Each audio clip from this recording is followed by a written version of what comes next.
వెంకన్న సాక్షిగా ఇచ్చిన హామీలను మోదీ గుర్తు తెచ్చుకోవాలని ఏపీ ముఖ్యమంత్రి చంద్రబాబు డిమాండ్ చేశారు. 2014 ఎన్నికల ప్రచారంలో మోదీ ఇచ్చిన హామీలని తిరుపతి తారకరామ మైదానం నుంచే గట్టిగా ప్రశ్నించారు.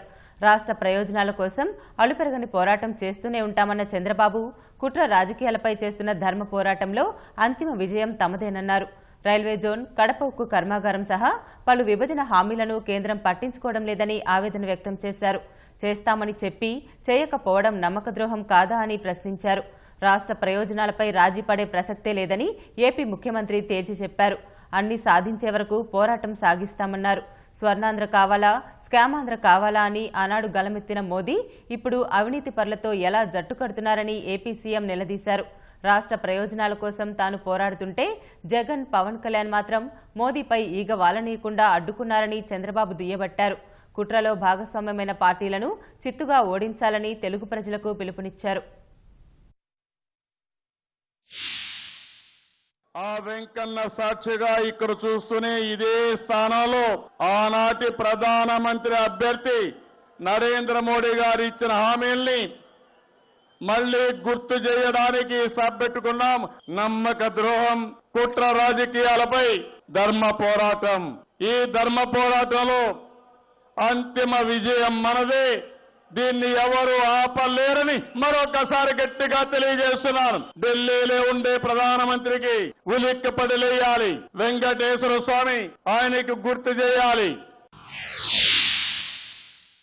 బ్రహ్మాండమైన నగరం కట్టండి, నేను సహకరిస్తానని చెప్పి 1500 కోట్ల రూపాయలు మనకిచ్చి ఒక విగ్రహానికి 2500 కోట్ల రూపాయలు ఇచ్చారంటే ఈ ప్రధానమంత్రి గారిని ఏ విధంగా అర్థం చేసుకోవాలని మిమ్మల్ని అందరినీ అడుగుతున్నాను. గుజరాత్ కూడా ఈరోజు చూస్తే అహ్మదాబాద్ ఉంది.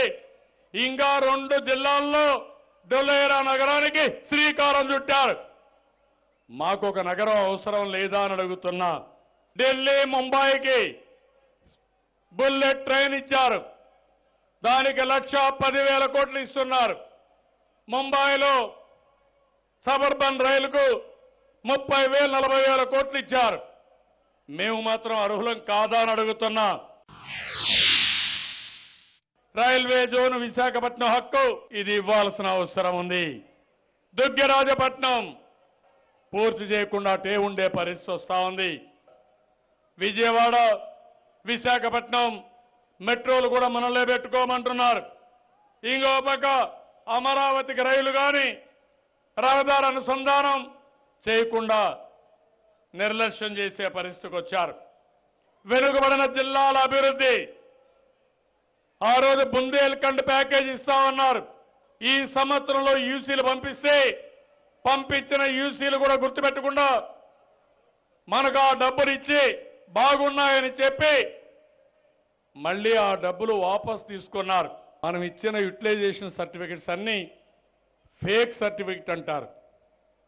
ఇప్పుడు ఏదైతే ఇక్కడ చూపించానో ప్రధానమంత్రి గారి మాటల్లో మాట్లాడిన మాటలు కూడా ఫేకా తమ్ముళ్ళు అని మిమ్మల్ని అడుగుతున్నా. బీజేపీ నాయకులు మాట్లాడుతూ ప్రత్యేక హోదా మేము మాట్లాడలేదు, మేము హామీ ఇవ్వలేదని చెప్పే పరిస్థితికి వస్తున్నారు. మీ మేనిఫెస్టోలో పెట్టారు, ఇస్తామని చెప్పారు, ప్రధానమంత్రి చెప్పాడు, మీ నాయకులు కూడా పార్లమెంట్లో పోరాడారు. ఈరోజు ఏ విధంగా మాట తప్పుతారని అడుగుతున్నాం. తొలి ఏడాది లోటు బడ్జెట్ కింద 16,000 కోట్ల రూపాయలు ఇవ్వాలి. కుంటి సాకులు చెప్పి 4,000 కోట్లు ఇచ్చి మీ పని అయిపోయింది, మేము ఇవ్వు అన్నారు. ఇది నమ్మక ద్రోహం అవునా కాదా అని మిమ్మల్ని అడుగుతున్నా. అవినీతి పరుల్ని కాపాడుతున్నారు. మొన్నే మీరు చూశారు, వైఎస్ఆర్ కాంగ్రెస్ పార్టీ జగన్మోహన్ రెడ్డి గారి వాళ్ళ నాయకులవి ఈడీలో కేసులుంటే అటాచ్మెంట్ కూడా తీసేసే పరిస్థితికి వచ్చారు. మొన్నటి వరకు ఏమీ మాట్లాడినటువంటి పవన్ కళ్యాణ్ గారు కూడా ఉన్న పడంగా నా మీద విరుచుకుపడే పరిస్థితి వచ్చాడంటే తెలుగుదేశం పార్టీ పైన విరుచుకుపడుతున్నారంటే బాధ. కానీ ఈరోజు వైఎస్ఆర్ కాంగ్రెస్ పార్టీ కానీ మిగిలిన వాళ్ళు చేసే ప్రయత్నం చూస్తా ఉంటే నరేంద్ర మోడీ గారి పైన ఈగ వాళ్ళనిచ్చే పరిస్థితిలో లేరు. నా మీద ఒంటి కాలుతో వస్తున్నారు. నేను అందుకనే ఒక పిలిపిచ్చా. కర్ణాటక ఎన్నికల్లో కూడా ఎవరైతే కుట్ర రాజకీయాలు చేస్తున్నారో వీళ్ళని చిత్తుగా ఓడించి గుణపాఠం చెప్పవలసిన బాధ్యత తెలుగు వారి పైన ఎక్కడున్నా ఉంది.